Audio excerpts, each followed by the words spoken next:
Tervist, head inimesed! Eestis on ka natuke ajakirjanduses kajastatud seda, kuidas Brüsselis põllumehed protestivad, aga nad protestivad ka Kreekas. Ja Kreekas peaaegu kõikidel on sellised vanad traktorid, millel ei olegi numbrimärki.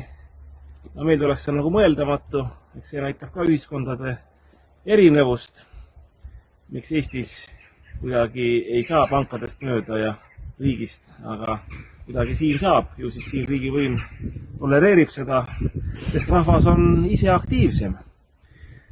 Näiteks, kui sõitsin kiirtee peal siin mõned päevad tagasi, siis kiirteed mitmel pool on ja olid siis blokeeritud põllumeeste poolt.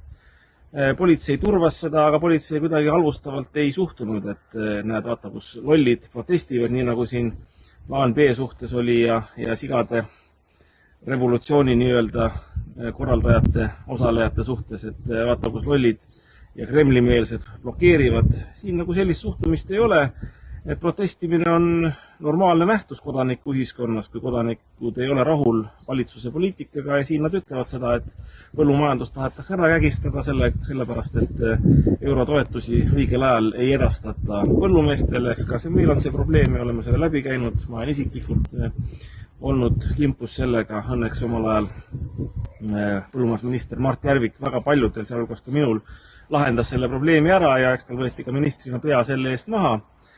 Vaat oli julge mees, aga Kreeka juurde tagasi tulles inimesed protestivad, inimesed tolereerivad protestimist, põllumehed korralikult võtavad selle asja ette, teed ongi ära blokeeritud ja mitte niimoodi, nagu meil mäletate, see õpetajate streik oli, kuidas õpetajate ametiühing kohe kummardab ja koogutab ja laigib seal selle juht haridusministri postitusi ja kuidagi tahab väga tagumikku lakkuda. Siin nagu ei ole, et peaminister tegi ettepanekud, saame kokku, aga protestijad, põllumehed ütlesid niimoodi, et me niisama kokku ei saa, et enne kõigepealt täidad sa meie nõudmised ära, kulla mees.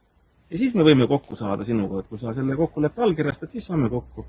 Enne tühja juttu sohja suust välja ajada, sellel ei ole ka mõtet. Nii et vaata, me peaksime ka Eestis võtma selle asja nagu ette, et me ei halvusta nagu neid, kes protestivad. Et see sigade revolutsioon oli tõesti üks esimene pääsuke üle pika aja, kus olid rahvamassid koos, kus oleks võinud midagi välja tulla, aga muidugi eestlastel protestimise traditsioonid on nõrgad, peame seda asja veel õppima. Nii et mõtleme selle peale, uus aasta on tulemas ja see on küll koht, kus kreeklastest eeskuju võtta. Meil on Eestile plaan B.